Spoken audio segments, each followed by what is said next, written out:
Hey y'all, it's David Ducker coming back at you, and today I'm going to be talking about building your local gaming community. Ask not what gaming can do for you, ask what you can do for gaming. That's always been my philosophy. Give back. Because if you're getting something out of the hobby, don't just take it. Don't just take and give nothing back. Because that's rude, it's disrespectful, and it can deprive you of so much in terms of leadership and entrepreneurship style options that can enrich your life. So I love gaming. Gaming has enriched my life. I've met lots of people. I've had so much entertainment value, much more than I've got out of most television programs or even some books I've read. There's a lot of trash out there. So I appreciate original content and especially improvisational content and stuff that I can be a part of. Wow. I love role-playing games. I still love them today just as much as when I started, if not more. So I always try to make sure I can introduce the hobby to as many people as I possibly can and try to make sure they have the best time that they possibly can so that they will do the same, so that they will invest in the hobby and make it stronger, make it bigger, so there's more people to play with, and more of the people who are playing are actually good. It's like win-win-win to me. All you got to do is work a little bit. So I think that's my motivational preamble about why you should try to improve your local situation. It's one of the reasons I do these videos is to try and help people even who aren't local to me, and also to discuss the hobby in the comment sections so that I can get feedback and improve my game, because I believe in continual, lifelong improvement. It's one of my great philosophies of life. So that's why you should improve the hobby. Leave the hobby better than when you found it.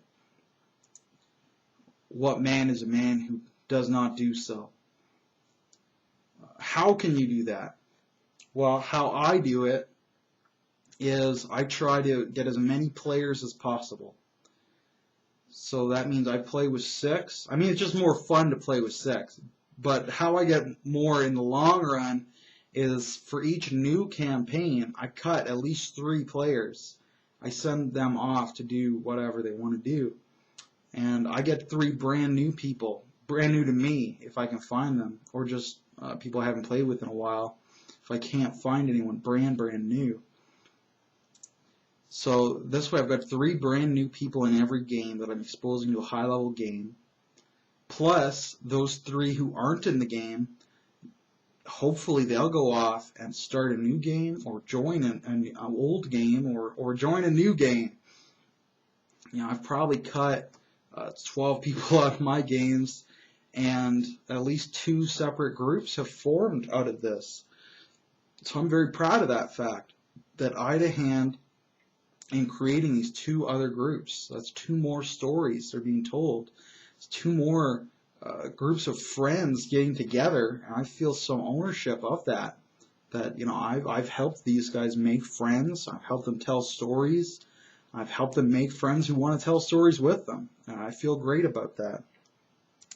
So that's my number 1 tip for building your local community, is don't become insular. Don't just have the same 6 peeps and you never play with anyone new, and you don't bring new people in, you don't send old people away, because then it's just this small little stagnant group. You fall into bad habits anyway, and usually your quality will actually decline over time. But also you're not building the local community the way that I feel it's your responsibility to do.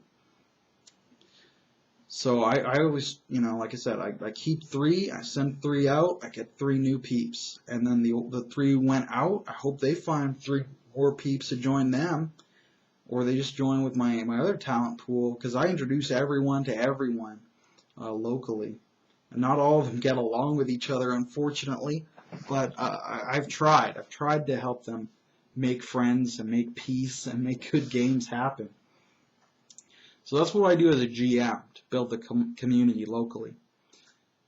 As a player, what I do is I try to join as many games as I possibly can and form contacts to get this social network going on. So even if the game is subpar, even if I quit after 4 sessions, I've now met 5 or 6 other people who like role-playing, and I can introduce them, to the 3 that I just cut, or I can introduce them to another group that I was in last week, right? Because, to me, it's kind of like your responsibility. If you got 6 people and someone comes to you and says, man, I really want a game, I need to join, and you think to yourself, I don't have room, but I can send you over to these guys.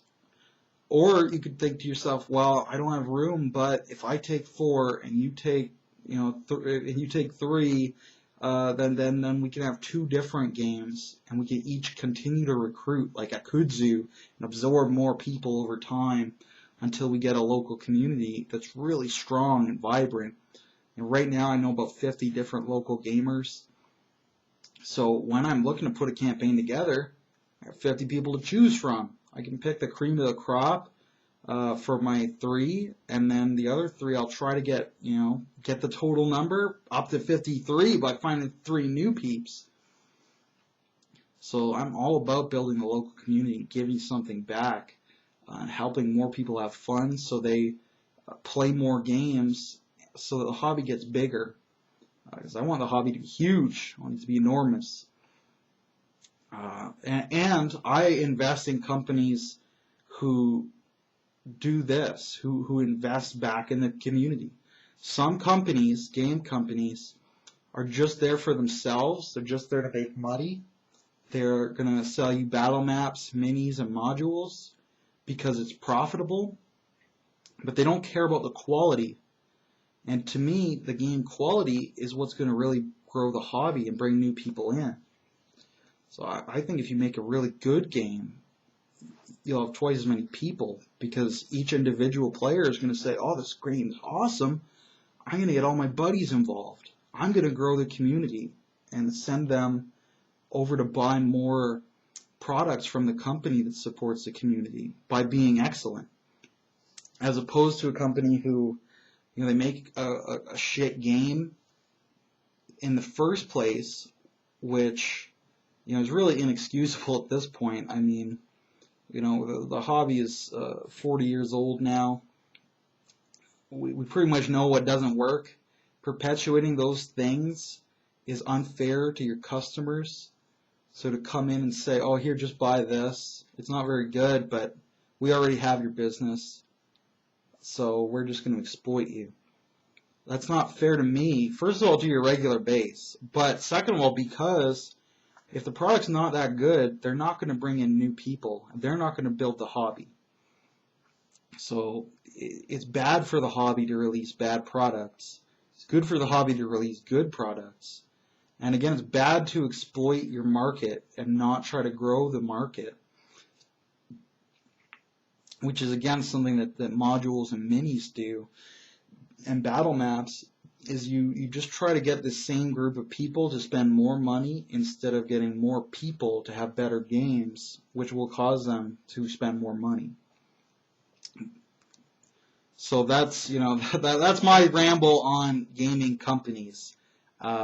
Support the ones that support the hobby and ignore the ones that actually do damage actively to the hobby. Who do you want representing role-playing games? Who do you want showing the world what an RPG is supposed to be? Do you want it to be a big corporate company that only cares about cash, or do you want it to be someone that actually cares about gaming and is passionate and loves it? That's the guy I want explaining gaming to someone. So I think that's pretty much it for my rambles. Support gaming because it should be doing good things for you. as a GM, do this by getting more players in and helping them all connect with each other. As a player joining a group, introduce those groups to each other and try to make those games as good as possible. As a consumer, support companies who agree with your philosophy, not just the most popular company, not just the big corporate owned ones, but the ones that actually care, because that's what's going to be good for business in the long term. That's what's going to be good for the actual future of the hobby, which is something I care about because I love role-playing games. I want them to be around. So I think that's my ramble on community building.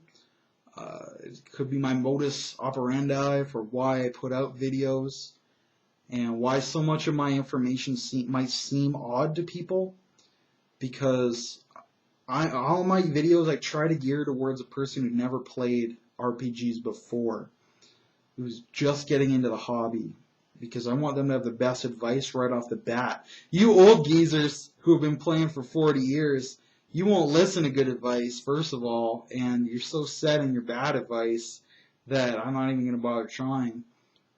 If you haven't quit by now, you're not going to quit. And some of you, I want to quit because you drive people away from the game, but there's not much I can do about that.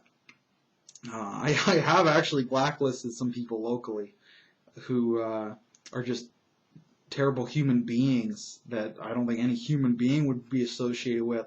So I told everyone, every gamer I know, like, never play with this person because they're a piece of trash. Not even just in the game, that they're just bad. That's fine. But they're rude and disrespectful, so they're blackballed from ever gaming with anyone I know again. At least anyone who respects my advice and opinions. Which is quite a few people, shockingly. I know some of you will be shocked. Amber's Knight will be shocked because he hates me for some reason. I don't mind Amber's, but I know he hates me. So I'm going to sign out now before this. It was already a ramble.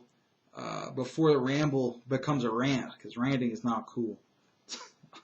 I hope you have derived some useful value or information from this, though. Probably not. But I do hope you have a good day. And that one's coming straight from the heart. Cheers.